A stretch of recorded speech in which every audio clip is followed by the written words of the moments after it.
Mujal maailmas on üsna sage, tegelikult isegi lausa elementaarne, et just nagu sinu kodu või sinu enda tervis on kindlustatud ka sinu lemmikloom.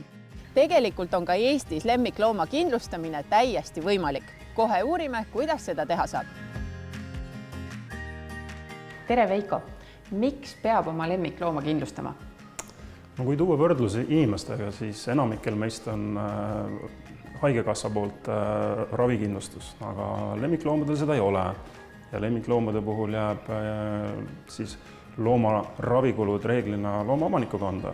Ja teinekord võivad need päris kõrged olla ja siis inimesel ei ole seda tagataskust võtta, et siis on see koht, kus siis kindlustus appi tuleb. Kuidas ma oma lemmiklooma kindlustada saan? Meil on olnud pool aastat koostöö Petsitiga, et mugavam on seda teha Petsiti erinevates kliinikutes.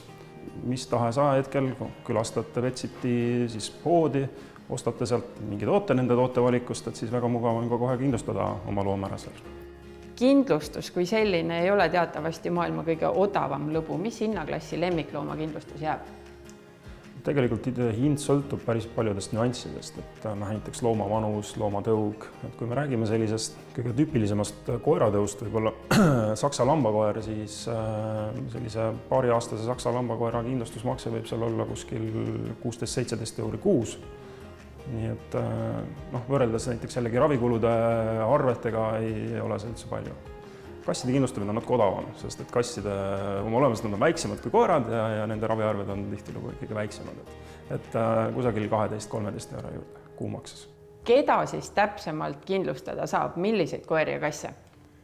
Koertest saab sisuliselt kindlustada kõiki koeratõugusid, kes on täna Eesti Kennelliidu registris olemas. Kindlustus kehtib ka tegelikult varjupaigast võetud koeradele, et ei pea olema nagu tõukoer, võib olla selline tavaline krants, ka need vajavad abi, kui on ravikulude arved suured. Kassidest samamoodi, kassidel küll ei ole sellist ühtset registrit, aga sisuliselt igasuguseid kasse. Millistele nõuetele minu kass või koer peab vastama, et ma teda üldse kindlustada saaksin? No esiteks loom peab kindlustamise hetkel olema terve ja loom peab olema, ja me kindlustame tegelikult loomi vanuses 4 kuud kuni 8 aastat. Et Petsitis kindlustades peab selle looma kõigepealt ette näitama, tuleb talle teha tervisekontroll ja seejärel saab siis Petsitis looma ilusti kindlustada. Mille vastu lemmiklooma kindlustus aitab? Kõige sagedasemini juhtuvad õnnetused loomadega või siis nad vajavad mingit meditsiinilist abi. Et see kindlustus eelkõige katab ära siis looma ravikulud, aga mitte ainult.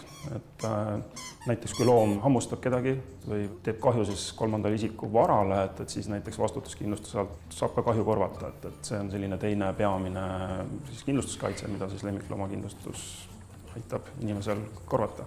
Näiteks lähed külla ja su lemmikloom siis hammustab telefoni näiteks laua peal, et reaalne juhtum, mis meil on olnud, telefon on katki ja kuna sul on lemmiklooma kindlustus, siis kindlustus aitab. Aga igasugused pärilikud haigused, millest omanik ei ole teadlik, kuidas nende korral nüüd kindlustus käitub? Kui me räägime Petsiti kindlustusest, siis ka pärilikud ja kaasasündinud haigused on Petsiti puhul kaitse all. Samamoodi näiteks emastel loomadel siis kas keisrilõike või nende komplikatsioonidest tekkinud kahjustused. Et selles mõttes on kindlasti väga hea Petsitis kindlustada oma looma. Tegelikult on loomakindlustus oluline kohe juba looma sisuliselt sünnist, et kunagi või ette teada, millal mingi haigus või õnnetus juhtub, et tegelikult on see oluline teha kohe peale sündi. Läbi koostöö Petsitiga on neid näiteid palju, kus selgub, et kindlustust ei ole ja siis operatsiooni korral need kulud võivad olla siin väga kõrged, 800-900 € näiteks. Inimesel lihtsalt ei ole seda raha kogutud. Ja seetõttu kas siis lükatakse see operatsioon edasi või jäetakse üldse ära. Et seetõttu on oluline juba kindlustada väga varasest peast kutsikana. Kasside puhul on ainuke erinevus selles, et see kaitse kehtib siis hoones sees. Et kui koortel kehtib nii hoones kui väljas, siis kassidel on ainult sees. Kindlustusel on igakuine makse, aga tegelikult on ju alati ka mingisugune oma vastutus. Mis piiridesse see jääb? Oma vastutus sõltub konkreetselt siis õnnetusjuhtumist, et reeglina on selline tüüpiline oma vastutus 60 € juhtumi kohta, aga meil on juhtumid, kus oma vastutust üldse ei rakendata, näiteks looma kadumise korral. Et lemmiklooma kindlustamine peaks olema tegelikult elementaarne tänasel päeval, et kui me vaatame teinekord raviarveid, mis on 1000 €, siis tavalisel inimesel seda niimoodi tagataskust võtta on keeruline, et lihtsam on maksta paarteist eurot kuumakset ja kindlustus aitab.